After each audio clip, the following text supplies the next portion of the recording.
Halo teman-teman, jadi di sini saya akan menjelaskan secara singkat tentang film Interstellar yang dirilis pada tahun 2014. Mungkin buat orang-orang yang tidak terlalu suka fisika or science, menonton film ini cukup membosankan karena durasi waktunya yang lama dan juga ceritanya yang berbelit-belit. Butuh waktu lama buat seseorang memahami cerita ini. Nah, kali ini saya akan sedikit menceritakan tentang film Interstellar. Interstellar bercerita tentang usaha terakhir umat manusia untuk menemukan planet baru yang layak huni setelah bumi itu dirusak oleh bencana alam. Ketika mantan pilot NASA berbalik menjadi petani jagung, yaitu Cooper atau Matthew McConaughey, menemukan koordinat lokasi proyek pemerintah. Dia dibawa dengan sangat rahasia oleh pemerintah yang telah bekerja secara rahasia untuk mengirim kru melalui wormhole atau lubang cacing yang baru ditemukan, dengan harapan bahwa manusia dapat mencari perlindungan di sebuah galaksi baru. Namun, dalam rangka untuk membantu menyelamatkan orang-orang yang tersisa di bumi, Cooper harus meninggalkan keluarganya dan memulai perjalanan keluar angkasa yang tidak diketahui ruang dan waktu. Seperti kebanyakan film-film yang lainnya, Interstellar menyuguhkan sejumlah ide cerita yang dapat membingungkan yang tadi udah saya jelaskan di awal. Pada awal film, kita tahu bahwa pemerintah Amerika Serikat diam-diam telah mendanai sebuah proyek NASA untuk menemukan rumah baru untuk umat manusia karena bumi sedang dilanda bencana. Cooper mempertanyakan bagaimana caranya NASA menemukan planet baru yang mampu mendukung kehidupan umat manusia. Sedangkan untuk menuju galaksi terdekat saja manusia membutuhkan waktu 1 dekade.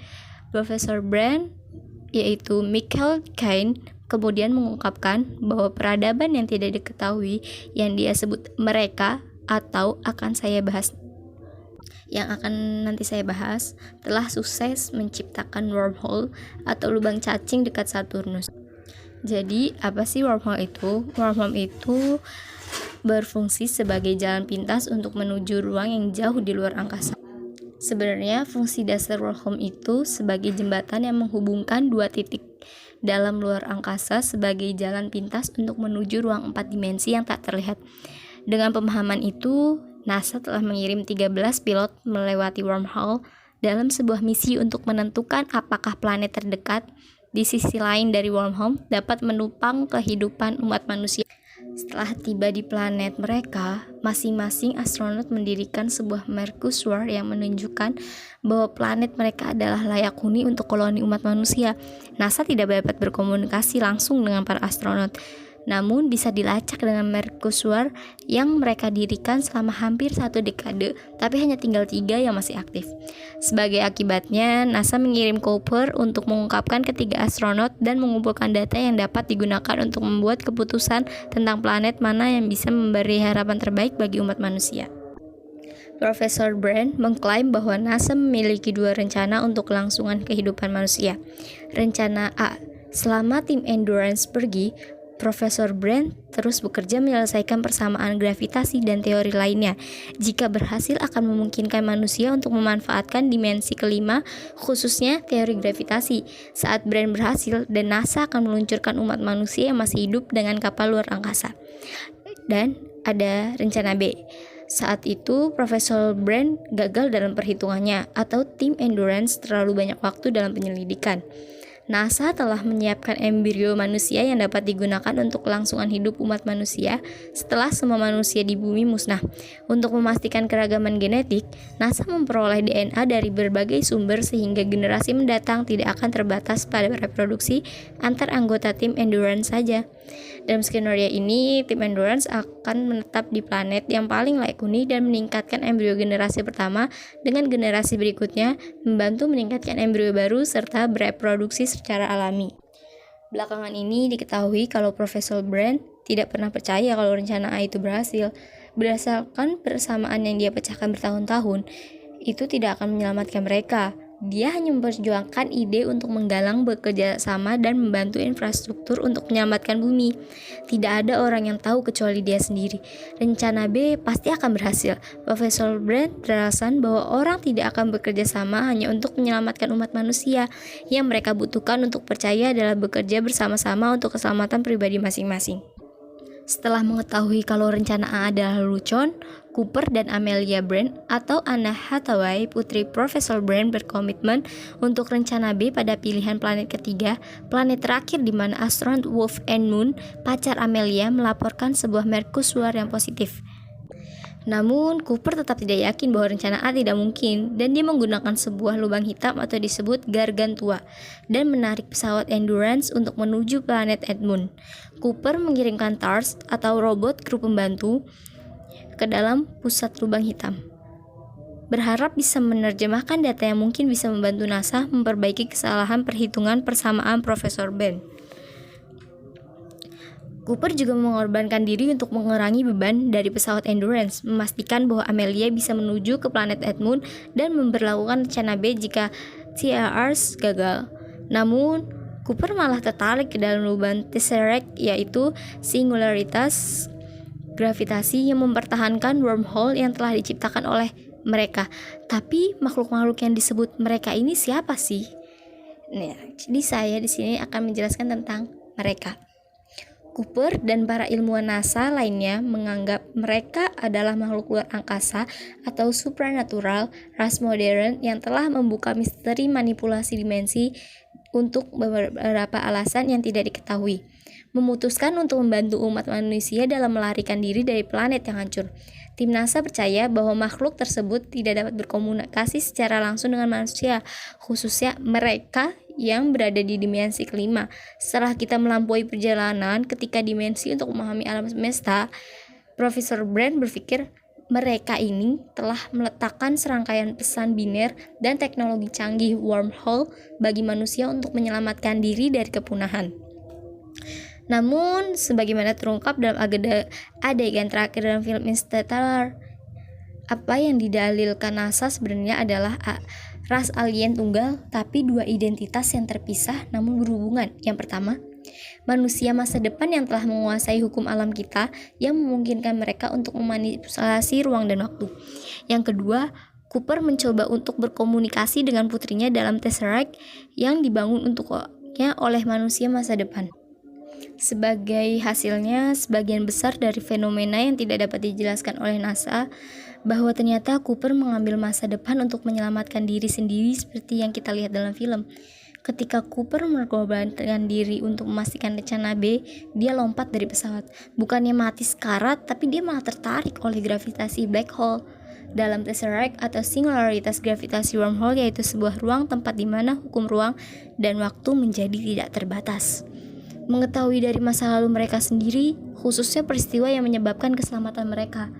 Yang membangun Tesseract itu sebenarnya adalah manusia di masa depan dan kemudian menggunakan pengetahuan mereka tentang ilmu fisika dimensi kelima, memanipulasi ruang dan waktu untuk menempatkan mesin ke masa lalu di mana NASA menemukannya saat mengorbit di Saturnus. Sejak Cooper dan Moore dikenang sebagai penyelamat umat manusia, manusia dimensi kelima yang bisa mengamati masa lalu, sekarang, dan masa depan, khusus membangun Tesseract untuk Cooper.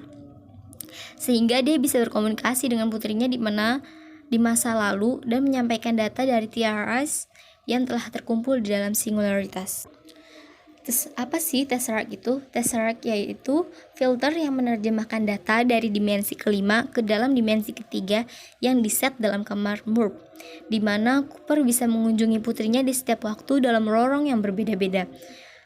Diketahui saat goncangan pada peluncuran awal memasuki lubang hitam dan tangan Amelia menyentuhnya, tidak diragukan lagi perjalanan waktu yang sangat sulit dengan alur paradoks yang tidak bisa dijelaskan akan diperdebatkan.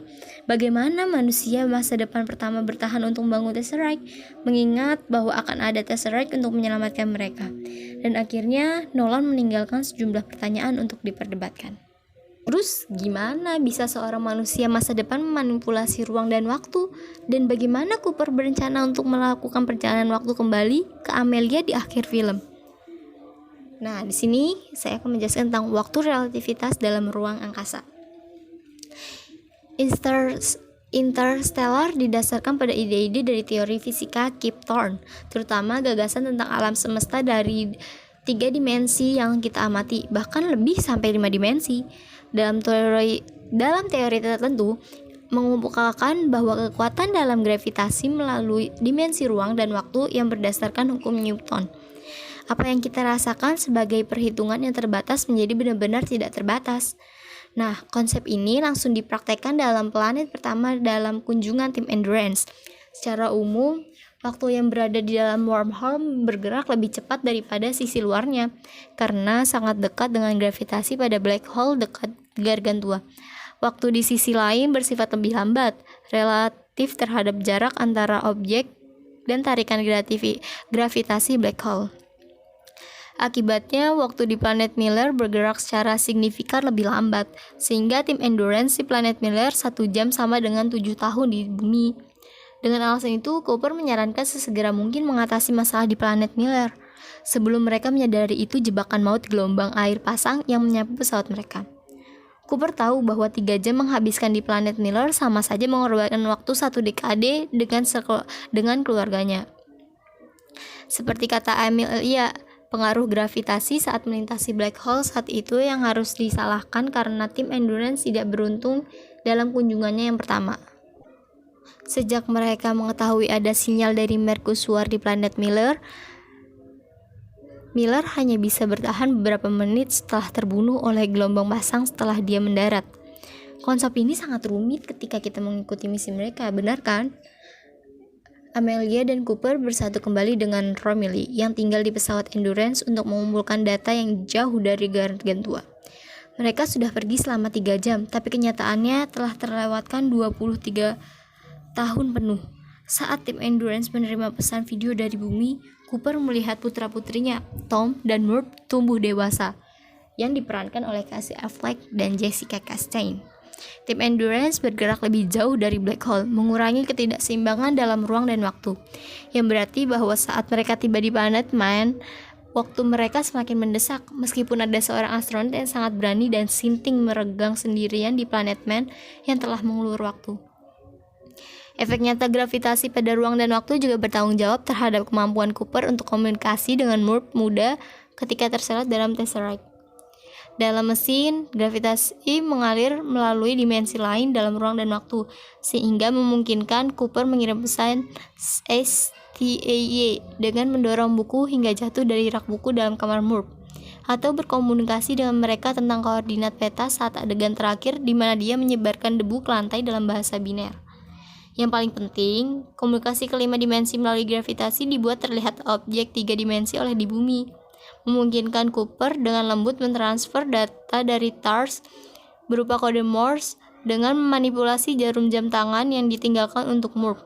Selanjutnya, Murph menerjemahkan kode Morse tersebut dan memberikan semua informasi yang dibutuhkan melampaui pemahaman manusia tentang ruang dan waktu serta rencana A secara lengkap. Lalu bagaimana sih Cooper bertahan di dalam Tesseract dan bagaimana ia bermaksud untuk menyatukan kembali dengan Amelia? Nolan dengan gamblang mengaplikasikan beberapa teori yang sama ke dalam film. Mengingat waktu berjalan sangat lambat di dekat tarikan gravitasi dari black hole, Cooper bertahan di dalam Tesseract hanya sedetik, tetapi lebih dari setengah abad untuk seluruh umat manusia di bumi. Perlu diketahui, jika kita nalar waktunya di planet Miller 1 jam sama dengan 7 tahun di bumi, proporsinya akan miring secara pesat di pusat mutlak singularitas Tesseract. Akibatnya, manusia di bumi merasakan kalau Cooper dan Tiaras mengambang di angkasa hampir selama 90 tahun lamanya. Kenyataannya, mereka mengambang di luar angkasa hanya beberapa detik yang dirasakannya. Nah, relativitas yang tidak proporsional memungkinkan Cooper untuk bertahan hidup dan bersatu lagi dengan Murph di mana hidup di sisi bergerak lebih cepat dari wormhole dan sekarang dia kini berusia lebih dari 100 tahun. Mengetahui keadaan tersebut, Cooper tidak tinggal di bumi sejak Tom dianggap mati dan Murph segera bergabung dengannya. Murph mengingatkan ayahnya bahwa melalui wormhole, Amelia baru saja merencanakan rencana B di planet Edmund. Pada saat yang sama, ia mengungkapkan bahwa meskipun planet Edmund layak huni, astronot Edmund tidak selamat saat mendarat dan meninggalkan Amelia sendirian di planet Edmund. Menggunakan pembalikan teori relativitas utama dari film, Cooper melompat ke dalam pesawat meski mengetahui bahwa hampir 100 tahun telah berlalu sejak tim Endurance pertama berangkat. Waktu di sisi lain dari wormhole bergerak jauh lebih lambat. Itu berarti bahwa perjalanan kedua harus memungkinkan dia untuk menyatukan kembali dengan Amelia di planet Unknown. Hanya dalam waktu singkat setelah Cooper pertama melompat dari pesawat dan jatuh ke Singularitas, kita tidak tahu kenyataan melihat pertemuan mereka. Jadi nasib Cooper sebenarnya diserahkan kepada beberapa penafsiran, tapi ada alasan untuk optimis bahwa ia bertemu Amelia dan siap membantu koloni umat manusia. Nah, kesimpulan dari cerita ini, Interstellar adalah film yang mempertontonkan pengetahuan yang tidak kita ketahui atau yang tidak kita mengerti secara nalar dan butuh waktu proses lama untuk memahaminya. Nah, ending yang utama dalam Interstellar bukan Cooper dan Amelia akan bersatu kembali meskipun ada kemungkinan bahwa mereka bisa. Endingnya diilustrasikan oleh Profesor Brand dengan syair yang dia berikan ke Cooper yang bunyi, "Do not go gentle into that good night, old age, salt burn and rage at close of day, rage against the dying of the light." Film ini sangat bagus sih menurut aku untuk menggambarkan sisi kemanusiaan dalam pencarian cinta dan penemuan dengan sangat yang tidak diketahui. Dan itu persis seperti yang dilakukan oleh Cooper. Terima kasih untuk para pendengar yang setia mendengarkan ini sampai akhir. Ya, memang cerita ini emang sulit untuk dipahami, butuh waktu yang